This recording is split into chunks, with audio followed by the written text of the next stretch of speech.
नमस्कार।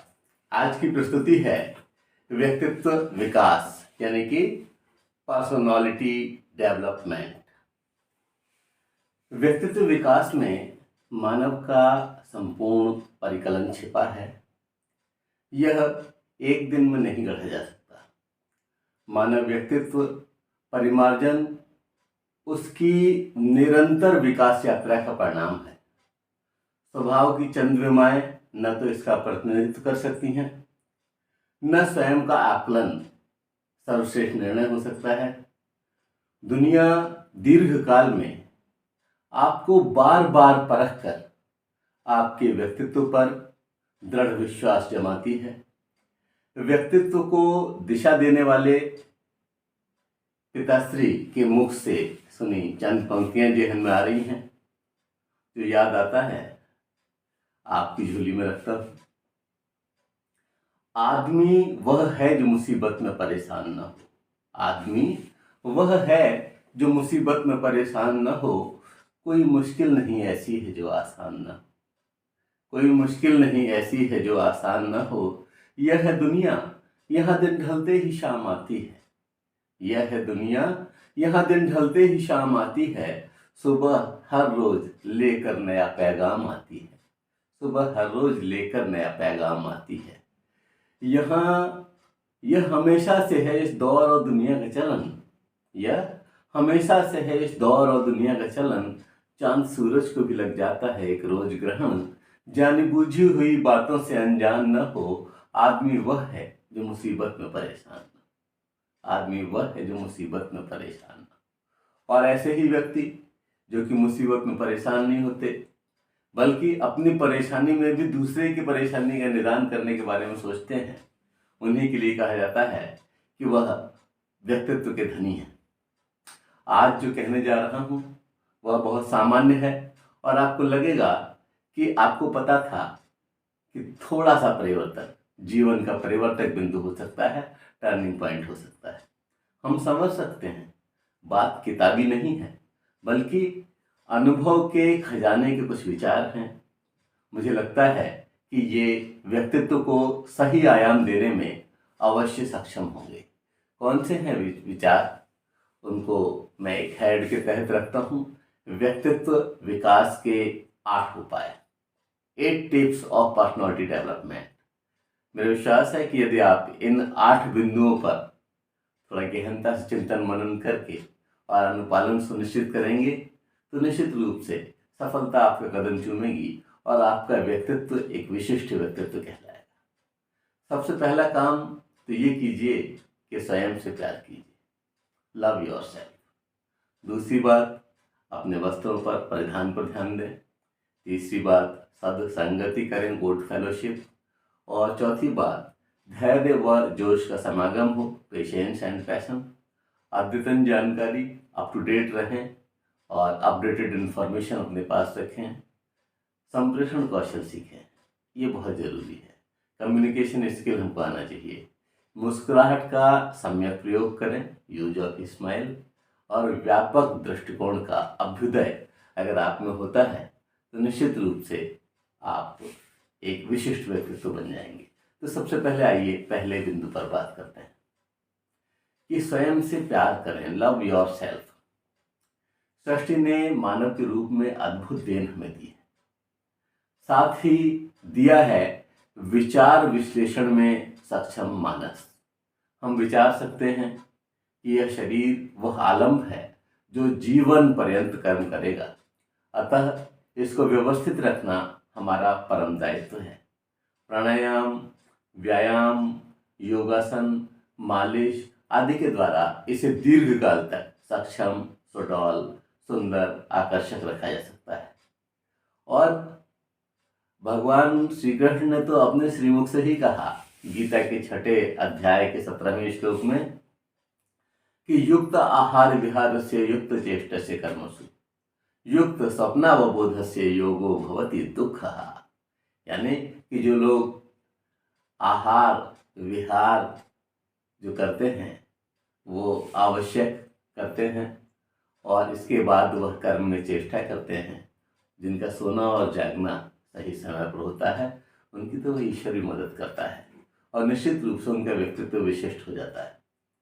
तो क्यों ना फिर हम ईश्वर प्रदत्त इस गुण का सर्वोत्तम रूप से अपने लिए इस्तेमाल करें।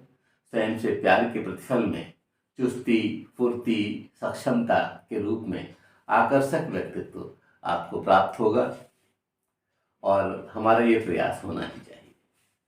दूसरी बात कि जो हम वस्त्र धारण करते हैं, जो हमारे परिधान हैं, वह दीर्घकाल में स्थापित हुए हैं। अगर मान लीजिए विशिष्ट गर्मी में किसी तरह का परिधान तय हुआ है तो वहाँ के लिए उपयुक्त है, और अगर मान लीजिए वो देश है जहाँ पर के पूरे वर्ष सूर्य के दर्शन नहीं होते, दिक्कत होती है, तो वहाँ के लिए एक अलग परिधान सेट हुआ है, तो वह वहाँ पर होना चाहिए। और हम कुचेष्टाएं न करें। तो अपने विकास की यात्रा के प्रारंभिक काल में परिधान की आवश्यकता व शक्ति को हमने पहचान लिया था, इसीलिए पेड़ की पत्तियां, छालें, विभिन्न पशुचर्म के उपयोग से आगे बढ़कर आज के आकर्षक परिधान तक की यात्रा हमने पूर्ण की है। आज विभिन्न आकार प्रकार के आकर्षक रंगों में परिधान उपलब्ध हैं। हमें अपनी कद काठी, मर्यादा, क्षमता, समय ध्यान में रखकर अपने अनुरूप चरणबद्ध क्रम से, चरण से लेकर के और शीर्ष तक के परिधान चयनित करने चाहिए। सही चयन आपके व्यक्तित्व को आकर्षक बना देगा। आप ये समझिए, आपने देखा होगा कि आपकी राशि के अनुसार से नग की बात की जाती है, तो उन नगों के रंग अलग अलग हैं। इसी तरह से हर दिन लोग अलग अलग तरह के वस्त्र पहनते हैं और विविधता बनी रहती है। तो अगर वो सुव्यवस्थित हो, अगर वह इस तरह का हो जिससे कि वह फूहड़ न लगे, और जो जहाँ पर जिस तरह का काम आप कर रहे हैं उसके हिसाब से तालमेल बैठ रहा है, तो निश्चित रूप से यह आपके वस्त्र भी आपके व्यक्तित्व में योग करते हैं। और एक तीसरा जो बहुत बड़ा पॉइंट है, जो बहुत ध्यान रखने लायक है, वह है सद्संगति, गुड फेलोशिप। तो यहाँ केवल मैं साथियों के संग की बात नहीं कर रहा। यहाँ पर बात जो की जा रही है वो विचार जहाँ किताबों से कहीं से भी हमको मिलते हैं, उनकी भी तो हम संगति करते हैं और वो हमारे व्यक्तित्व पर प्रभाव डालते हैं। तो ये सत्संगति जो है, ये बहुत बड़े आयाम को अपने अंदर समेटे है, और इसीलिए हमें अंदर बाहर दोनों परिक्षेत्रों में दर्शनीय स्थिति में लाना चाहिए अपने आप को। यह स्थिति आती है, यह संगति अच्छे आवश्यक साहित्य, अच्छे विचार, सार्थक व्यक्तित्व, दिशा बोधक वर्तमान व पुरातन प्रेरक प्रसंगों से भी हो सकती है। हमारे यहाँ के चित्र, उपस्थित सामग्री सभी हमारे व्यक्तित्व पर प्रभाव डालते हैं। इसलिए बहुत सावधानी पूर्वक जिंदगी बितानी चाहिए। याद रखें, सत्संगति प्रवृत्तियों को संयमित करती है, हमें भटकने नहीं देती, और हमारे आचरण का, हमारे चरित्र का उच्चीकरण करती है। और इसी पुनीत भाव से जुड़ी कुछ पंक्तियां मैं आभार सहित व्यक्त करता हूँ। किसने लिखी हैं इसका तो ध्यान नहीं आ रहा है, लेकिन पंक्तियां बहुत कीमती हैं। कि श्वास खींचने से पूर्व ठीक से विचार लो, श्वास खींचने से पूर्व ठीक से विचार लो कि श्वास धारने की कौन नीति होनी चाहिए। मान या गुमान अभिमान का विधान हो, या कर्म में मनुष्यता प्रतीत होनी चाहिए। कांच के खिलौने सी छुई मुई जिंदगानी, बड़ी सावधानी से व्यतीत होनी चाहिए। और भूल करना तो स्वभाव है मनुष्य का, और भूल करना तो स्वभाव है मनुष्य का, पर मूल में तो भावना पुनीत होनी चाहिए, पर मूल में तो भावना पुनीत होनी चाहिए। उक्त सब कुछ संभव होगा यदि हमारी संगति सद्संगति होगी। आप समझिए, इसी में छुपे हुए हैं बहुत सारी चीजों के बीच। इसी से ही हमारे चारित्रिक उत्थान की यात्रा शुरू होती है।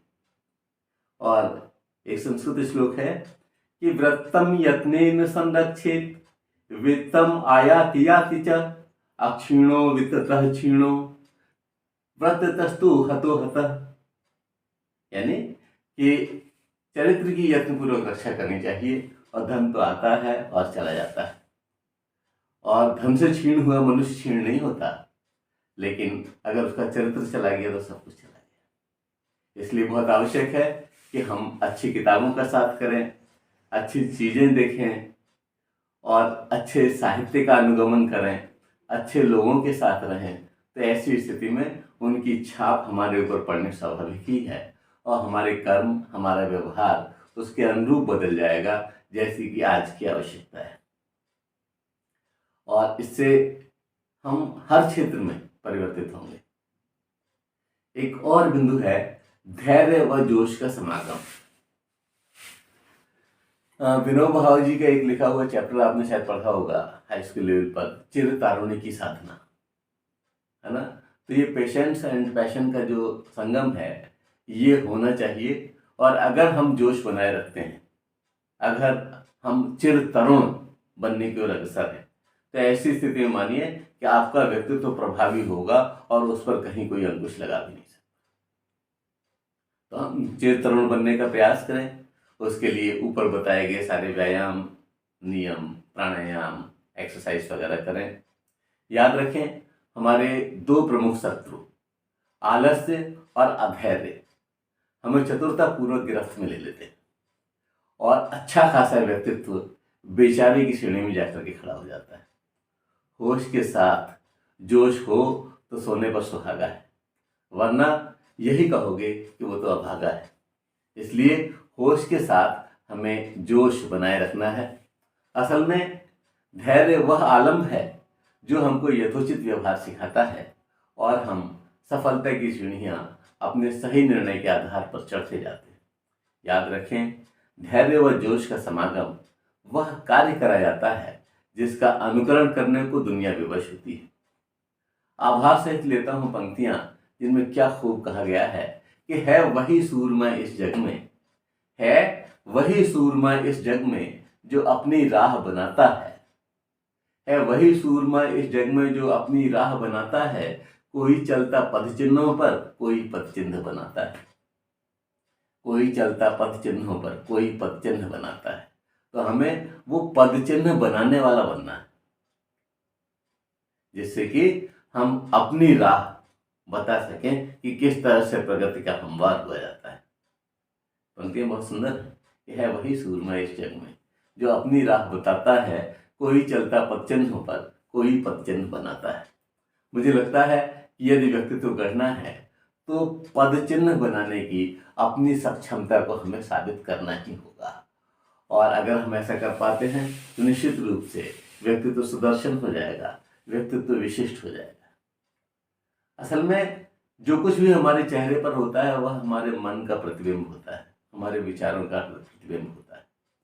तो ऐसी स्थिति में जब हमारे प्रयास सचेतन सार्थक होंगे, हम सबके भले की सोचेंगे, हम उठ जाएंगे उस स्थिति से जिसमें कहा कि अयम निज परो वेति गणना लघु चेतसाम उदार चरिता न तु वसुधैव कुटुंबकम। यह मेरा है तो वह तेरा है, ऐसी गणना तो छोटी बुद्धि वाले लोग करते हैं। उदार चरित्र वालों के लिए तो पूरा विश्व ही परिवार के समान है। तो इसके साथ ही एक और बिंदु जो कि बहुत आवश्यक है आज के परिप्रेक्ष्य में, जबकि रोज समस्याएं हैं, रोज स्थितियां बदल रही हैं, रोज नए नए तथ्य सामने आ रहे हैं, तो ये बहुत आवश्यक है कि हम अद्यतन जानकारी रखें, अपडेटेड इंफॉर्मेशन से युक्त रहें, जिससे कि किसी भी समस्या के आधार आने पर हम उस पर डिस्कशन कर सकें और निदान तक पहुंच सकें। समय के साथ चलते हुए यदि उससे आगे निकलना है तो अपनी प्रासंगिकता बनाए रखनी पड़ेगी। इसलिए यह परम आवश्यक है कि हम अपनी जानकारी के स्तर को अद्यतन रखें। प्रत्येक समस्या समाधान में हमारा प्रयास समाधान की ओर ले जाने वाला होना चाहिए, उलझाने और लटकाने वाला नहीं। विचार विनिमय, प्रभावशाली विश्लेषण तभी संभव होगा जब उसकी अद्यतन जानकारी हमारे पास होगी, और तभी हम अपनी या अपने व्यक्तित्व की कोई छाप छोड़ सकेंगे। त्वरित समस्या को यदि त्वरित समाधान मिल जाए तो समस्या विकराल होने से बच जाती है, और यह त्वरित संज्ञान और निदान ये जो है ये हमारी नैदानिक क्षमता पर, हमारी निदान करने की क्षमता पर निर्भर करता है। अतः अद्यतन जानकारी बहुत आवश्यक है। अद्यतन जानकारी के लिए हमें सारे प्रयास करने चाहिए जो कि हमारे द्वारा किए जा सकते हैं। तो अगर आप अद्यतन जानकारी रखते हैं तो निश्चित रूप से आप व्यक्तित्व की ओर, व्यक्तित्व विकास की ओर बढ़ते चले जाएंगे और आपका पर्सनैलिटी डेवलपमेंट होना ही होना है, क्योंकि आपके विचारों में वजन होगा। हम अनावश्यक न बोले, जब आवश्यकता हो तभी बोले, लेकिन जब हम बोलें तो ये लगे कि हाँ वास्तव में उन्होंने बहुत मनन किया है, बहुत चिंतन किया हुआ है और उसके बाद ही ये किसी निष्कर्ष तक पहुंचे हैं, तो आपकी वजन बात के वजन को सभी लोग महसूस करेंगे। एक और बहुत ही महत्वपूर्ण बिंदु है संप्रेषण कौशल, कम्युनिकेशन स्किल्स। आप देखते हैं कि बहुत सारे लोग अपनी बात रखते हैं और उसमें लगता है अरे देख कितना अच्छा बोलता है, कितना मीठा बोलता है, वो वक्ता कितना सुंदर है, उसके विचारों को सुनते रहने का मन करता है। इस तरह की बातें आपने सुनी होंगी। तो यहाँ यह समझना नितांत आवश्यक है कि संप्रेषण बोलकर और लिखकर दोनों तरीके से किया जाता है और यह प्रभावी तब होता है जब यह उस भाषा में हो जिस तक ये पहुंचाना है, जिन लोगों तक ये बात पहुंचानी है उन लोगों की भाषा क्या है, उस भाषा में संप्रेषण होना चाहिए। जिस तरह संस्कृतनिष्ठ वाल्मीकि रामायण का जब बाबा तुलसी ने सरल भाषा में प्रस्तुतिकरण किया तो यह सहज संप्रेषणीय बन गई और जन जन के लिए बहुत प्यारी बन गई, क्योंकि सब लोग अब समझ सकते थे उसको। और संप्रेषण के लिए यह जो भाषा थी वह ये लगता था कि उनकी अपनी भाषा है। तो लोगों ने बहुत अध्ययन किया और संस्कृत चूंकि हमें आ नहीं रही थी इसलिए थोड़ी सी क्लिष्ट लगती थी। इसी तरह से जब भगवान बुद्ध से पूछा गया कि ज्ञान को किस भाषा में संप्रेषित किया जाए, उनका जवाब था जिस भाषा में समझ में आए। यानी कि ज्ञान तो वही दिया जाना है, लेकिन उस भाषा में दिया जाए जो वहाँ की भाषा हो, जो जन भाषा हो, जो लोक भाषा हो।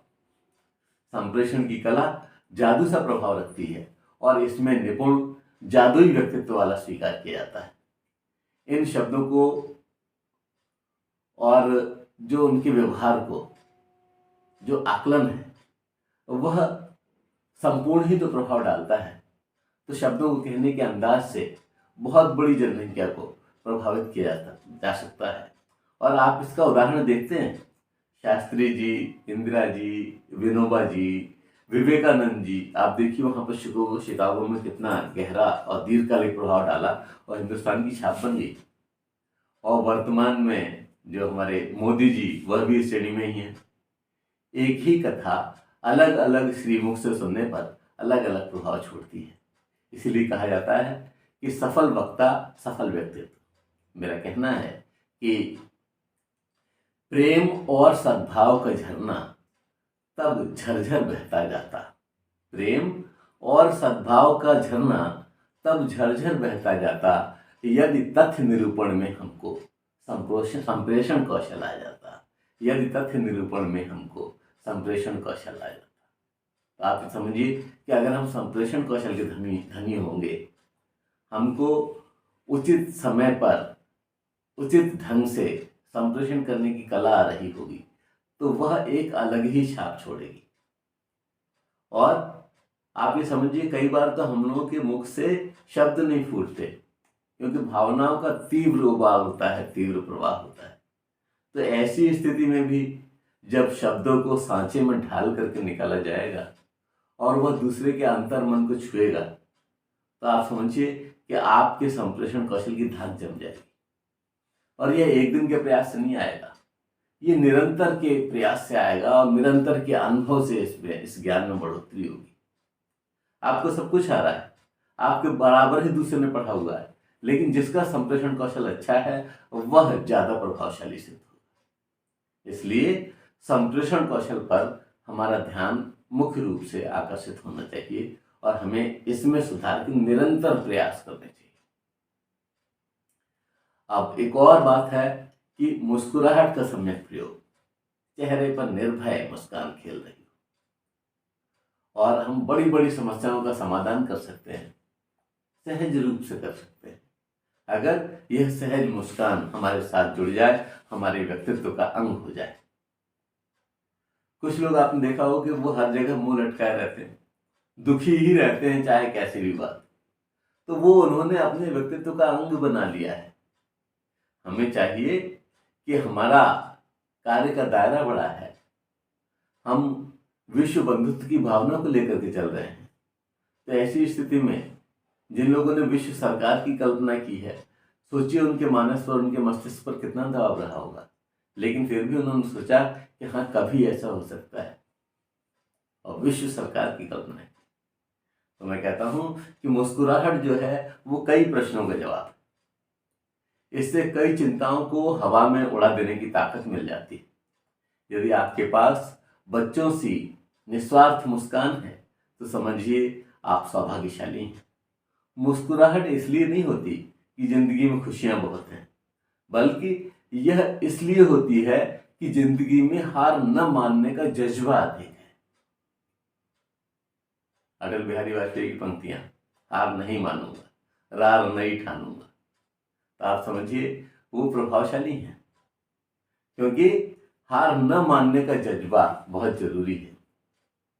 किसी ने क्या खूब कहा है कि बांटो मुस्कुराहट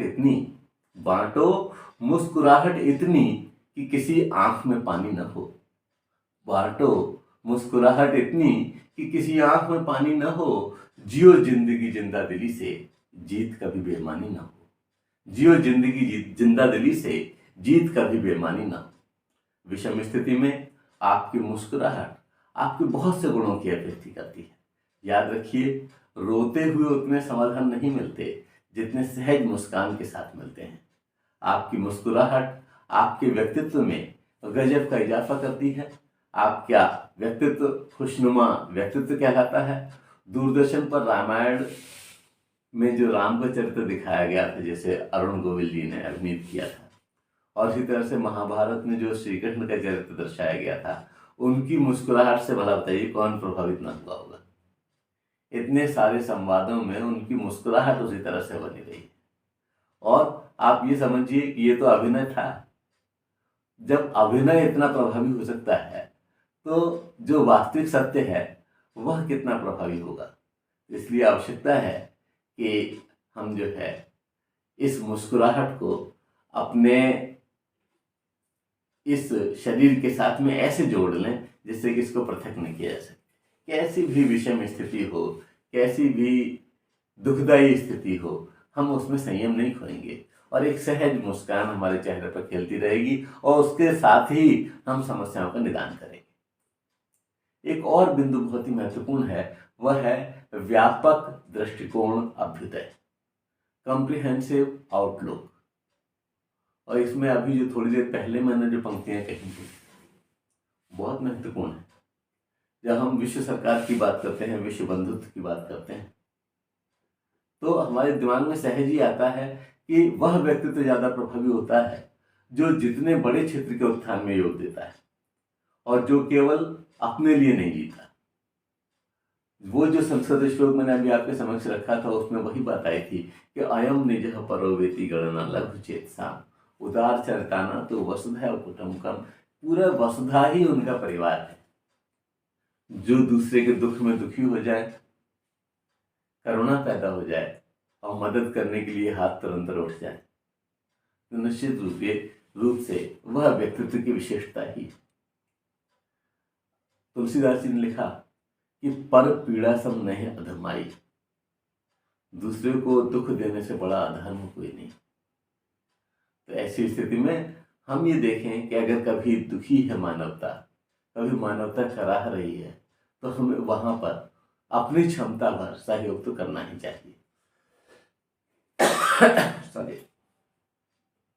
भारतीय दर्शन, अष्टांग योग इतनी क्षमता रखते हैं कि यदि इनका अध्ययन किया जाए तो संकीर्ण दृष्टिकोण विकसित हो ही नहीं सकता।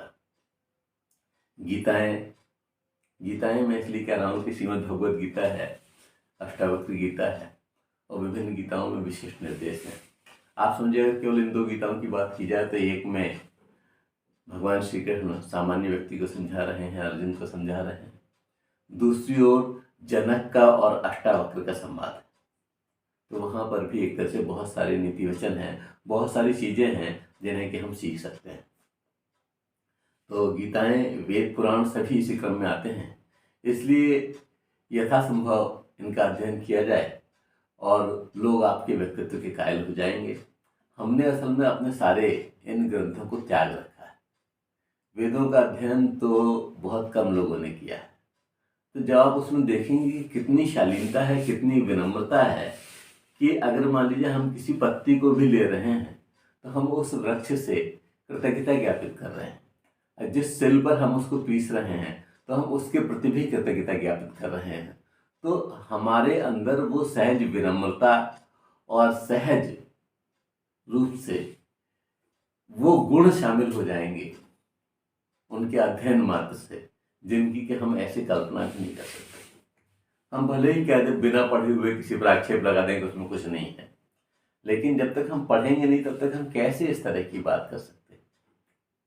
तो आप सब का व्यक्तित्व बहुत विशिष्ट बने, आप प्रभावशाली व्यक्तित्व के स्वामी बने।